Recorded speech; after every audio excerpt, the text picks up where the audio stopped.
Hi, everyone, and welcome back to Brian's Horror Corner, and welcome to this movie review as part of my 31 Horror Movies in May series.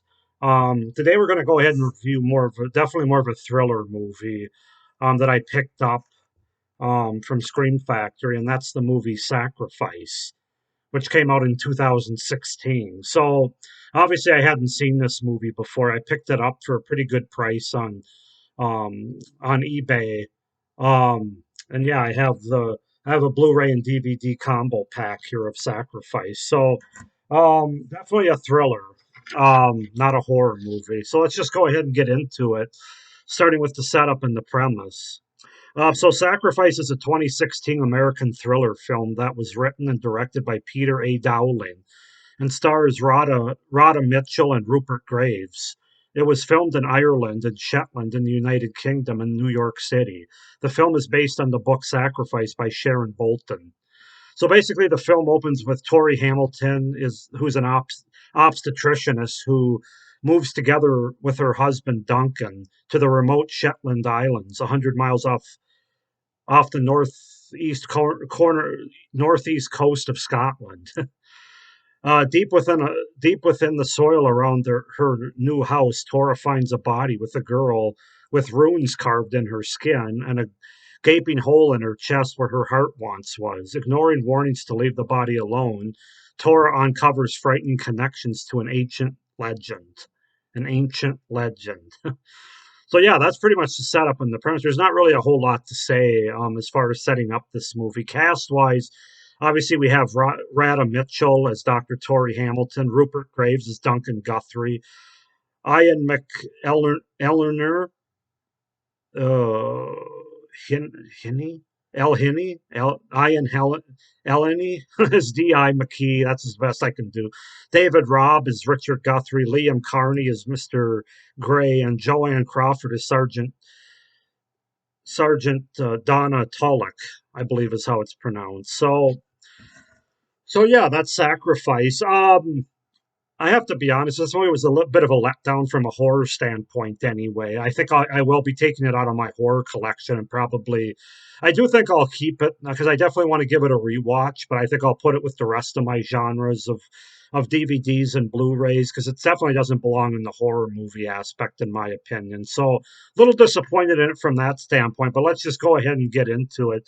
Starting with the pros are the things I liked about this movie. I thought the performances were pretty solid in this movie, honestly, especially by Rada Mitchell, who does a good job of taking us on this journey with her character. And I thought she sells it pretty well. She seemed committed to her character.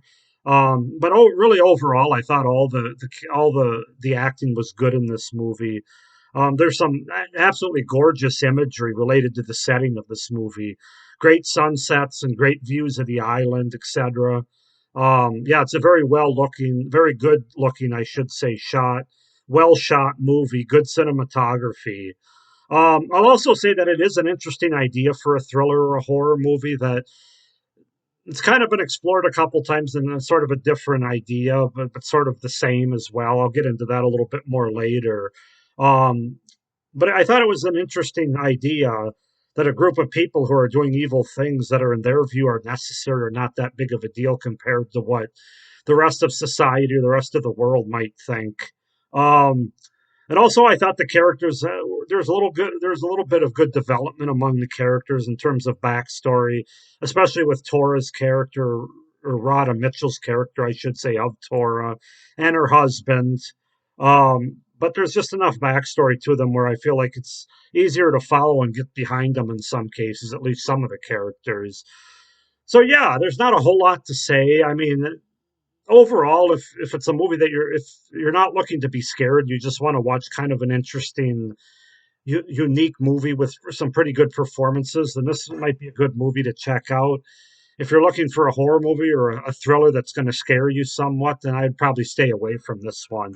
Which gets into my cons, starting with the fact it's not very scary at all, even for a thriller. And I know thrillers aren't horror movies, although I still feel like thrillers can be creepy and scary, at least in certain scenes. But I was never creeped out or scared at any point in this movie. They tried a couple different scenes with there's a lot of like running and chasing, in this movie, and there was one scene in the hospital, kind of, I'd say the beginning of the second act, maybe, or in the second act of the movie, but just not that scary, where she's running through like a dark hospital where everybody's gone home.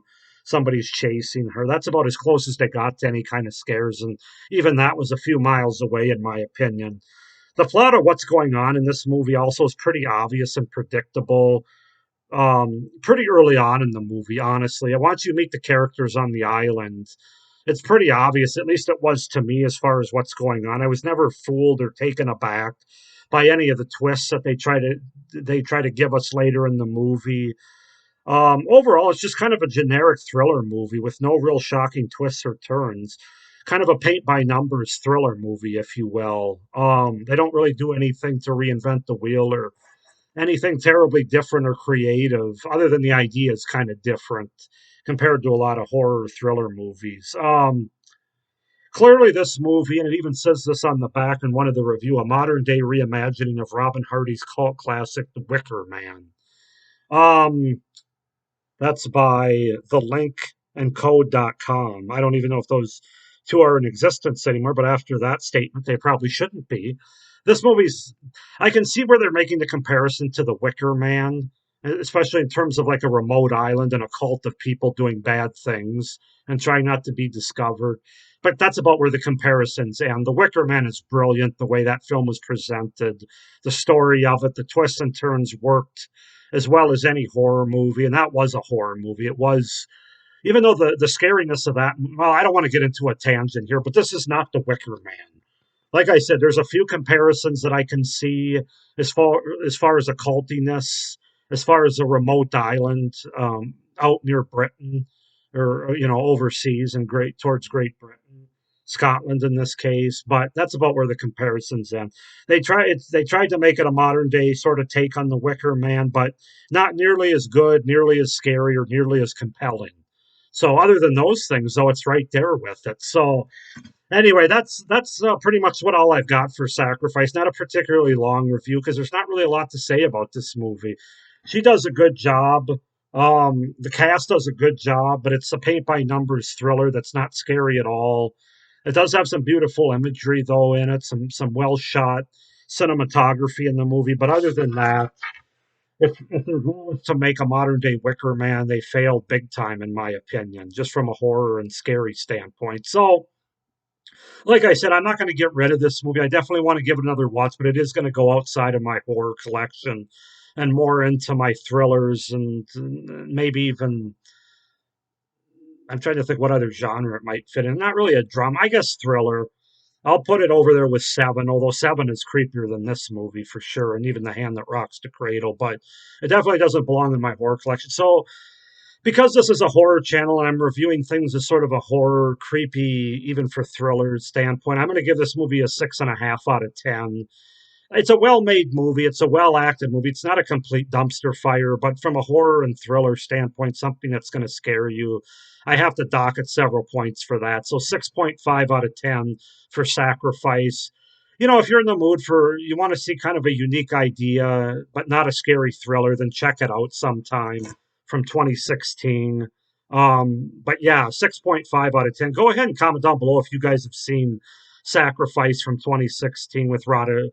I always forget her name when I'm not looking directly at it. Rada Mitchell. I was going to say Rada Jones. Check it out, but you don't necessarily have to if you're looking to be scared. So please like this video and hit the little notification bell down below so you don't miss any of my upcoming videos as part of this series. Be sure to subscribe to my channel as well so you don't miss any of my great horror content coming up over the next several months. But thank you for watching this video. Have a great day. Stay scared. Bye.